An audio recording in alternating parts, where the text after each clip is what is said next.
आज आम्ही रुद्रच्या बड्डेची थोडीशी खरेदी करायला बाहेर पडलो होतो. ऊन जरा जास्तच होतं, त्यामुळे डीमार्ट ऑप्शन छान वाटला. आम्ही सिटीत राहत नसल्यामुळं आम्हाला काय रुद्रला बागेत घेऊन जाता येत नाही. त्यामुळे ज्या वेळेस आम्ही खरेदीला जातो त्या वेळेस आम्ही त्याला सोबत घेऊन जातो आणि त्याला बागेत घेऊन जातो. त्याला आम्ही 5-10 मिनटात बागेत फिरून आणला की त्याला पण तेवढाच विरंगुळा वाटतो. बरं, मला बोलायचं होतं बड्डेबद्दल. आयडियल बड्डे कसा असावा, कसा सेलिब्रेट करावा याचा काही फिक्स आचा नाही आहे. जो तो आपल्या परीने, आपल्या इच्छेने, आवडीनिवडीने आणि ऐपतीप्रमाणे करत असतो. शेवटी हौसेला मोल नाहीच म्हणा. पण माझ्या मते मुलं लहान आहेत तोवर खूप जास्त खर्च, विनाकारणचे कपडे आणि गिफ्ट्स घेऊन काहीच फायदा नाही.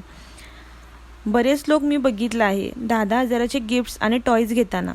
मोठ्या लोकांचं सोडा हो, पण अगदी महिन्याच्या शेवटी घरातलं राशन पुरेल की नाही अशी अवस्था असताना सुद्धा बरेच लोक लहान मुलांवर खर्च करतात. असू दे, आम्ही नाही केलं तर कोण करणार? हौसमौज आत्ता नाही तर कधी करायची? आमची कोणी केली नाही, आम्ही आमच्या मुलांची करणार, या वाक्याखाली काहीही करायचं हे मला अगदीच पटत नाही.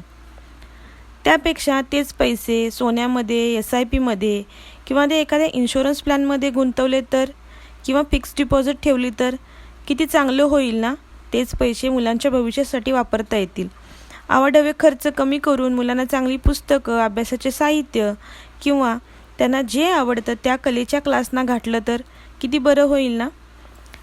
रुद्रचा पहिला बड्डे आम्ही आश्रमामध्ये सेलिब्रेट केला होता आणि 1 महिन्याचं राशनसुद्धा आम्ही तिथं दिलं होतं.